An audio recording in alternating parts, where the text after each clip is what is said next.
विद्यामितान संघ जिंदाबाद, विद्यामितान संघ जिंदाबाद। हमारे मंत्री होश में आओ, होश में आओ, होश में आओ। शिक्षा मंत्री सड़क में आओ, सड़क में आओ, सड़क में आओ। सड़क में आके बात करो, बात करो, बात करो। हमको नियमित करना होगा, करना होगा, करना होगा। हमको नियमित करना होगा, करना होगा, करना होगा। मांगे पूरी करो, हमारी मांगे पूरी करो।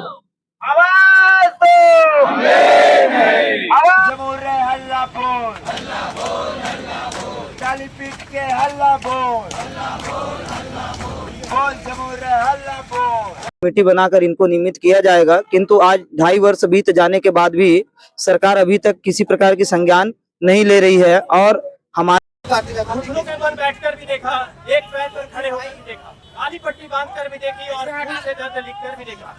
अब सिर के बाल भी उतार दिए शिक्षक ने, लेकिन सवाल अब भी वही का वही। आखिर इसका जवाब कौन देगा?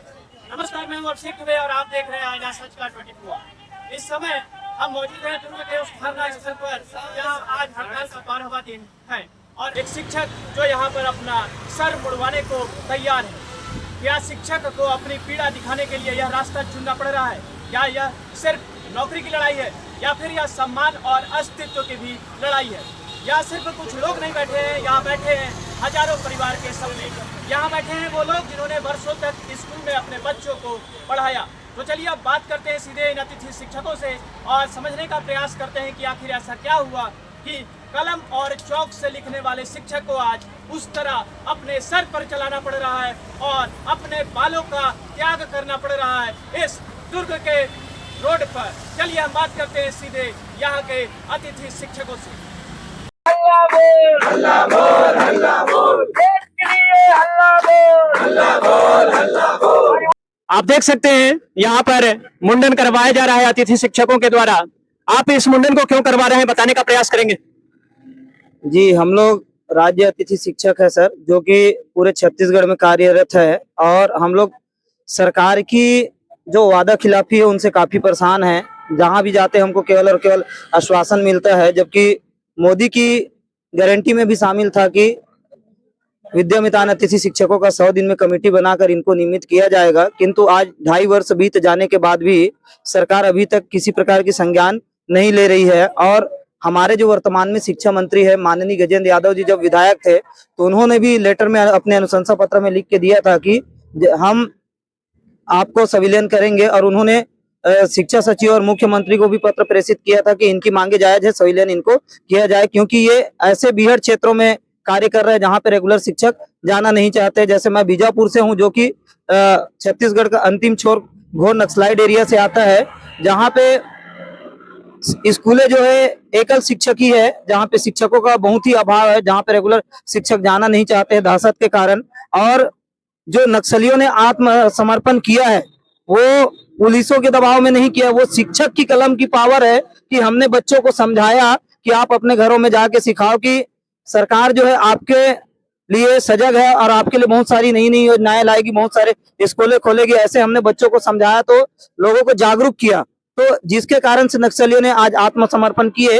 और हम मुंडन कराकर यहाँ बताना चाह रहे हैं कि बहुत सारे हमारे जो साथी है शिक्षक साथी, वो स्कूल आते जाते किसी कारणवश दुर्घटना का शिकार हो गए। सुकमा में एक मैडम का पूरी हाथ कट गया। हमने माननीय शिक्षा मंत्री और मुख्यमंत्री से इनके लिए निवेदन भी किया, उनको ले जाके भी उनसे मिलवाए। उसके बाद भी हमारा किसी प्रकार का संज्ञान नहीं लिया जा रहा है। हमको 20,000 के अलावा किसी प्रकार की अन्य सुविधाएं उपलब्ध नहीं है। तो ये एक शिक्षक को जो मूल वेतन मिलना चाहिए हम वही चाह रहे हैं। और आपने जो घोषणा पत्र में वादा किया है संविलियन नियमितीकरण का, हम आपसे वही मांगने और वादों को याद दिलाने के लिए आपके निज जिला दुर्ग में यहाँ पे अपनी निवेदन को लेके, अपनी प्रार्थना को लेके बैठे हुए हैं। और हम अभी भी उनको आगाज करते हैं कि यदि हमारी मांगे पूरी हो जाएगी तो हम अपने कर्तव्य स्थल पे वापस चले जाएंगे और बच्चों को शिक्षा देना प्रारंभ कर देंगे। तो आपको क्या लगता है कि ये मुंडन से सरकार आपकी बात मानेगी, झुकेगी? यदि सरकार हमारी निवेदन से नहीं मानेगी सर, तो हम लोग उग्र प्रदर्शन करेंगे। जैसे कि कल हम लोग दुर्ग से रायपुर की ओर विधानसभा के लिए कूच करने वाले विधानसभा घेराव करेंगे। यदि विनम्रता से सरकार नहीं मानती है तो हम उनको उग्र आंदोलन की चेतावनी देते हैं। आगे अन्य भी गतिविधि, जैसे आज मुंडन कार्यक्रम हो रहा है, वैसे ही रैली के बाद भी हमारी बातें नहीं सुनी जाती है, तो अर्धनग्न प्रदर्शन भी देखने को मिलेगा दुर्ग की सुंदर वादियों में और उनके निज जिला में। इससे भी भयावह स्थिति और देखने को मिलेगा। रोड चक्का जाम है और शव यात्रा और भी बहुत सारे हमारे पास एक्टिविटी मौजूद है। अभी आप देख सकते हैं इस हड़ताल धरना स्थल पर बड़े संख्या में लोग मौजूद हैं और इतने बड़े संख्या में इस रोड पर मौजूद होने के कारण बाद भी बहुत सारे ऐसे जो बड़े बड़े पत्रकार टीआरपी के लिए काम करते हैं, वो पत्रकार यहाँ पर अपने बातों को, इनके बातों को सुनने के लिए भी नहीं पहुंचना जरूरी समझ रहे हैं। तो आप अंदाजा लगा सकते हैं कि वो कितने दबे हुए या डरे हुए होंगे। हम इस बारे में और भी जानना चाहते हैं। सर, आपके इस जो आज का चल रहा है मुंडन, इसमें कितने लोग आज मुंडन करने वाले हैं?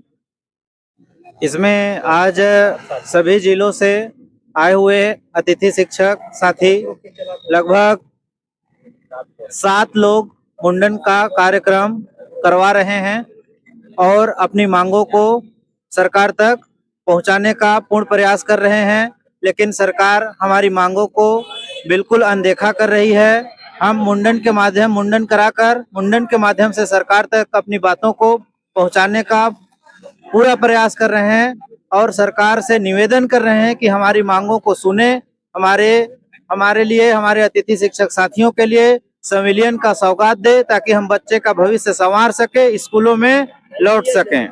यहाँ पर बैठा हर एक अतिथि शिक्षक सिर्फ वही चाहता है जो माननीय शिक्षा मंत्री गजेंद्र यादव जब विधायक थे तो उन्होंने उनको पत्र में लिखकर दिया था कि आपको संविलियन किया जाएगा। मात्र उसी एक निवेदन को लेकर यहाँ पर सभी अतिथि शिक्षक बैठे हैं और अगर ये बात मांग पूरी नहीं होती है तो कल यहाँ से दुर्ग के इसी स्थान से सभी अतिथि शिक्षक विधानसभा घेराव के लिए रायपुर भी कूच करेंगे।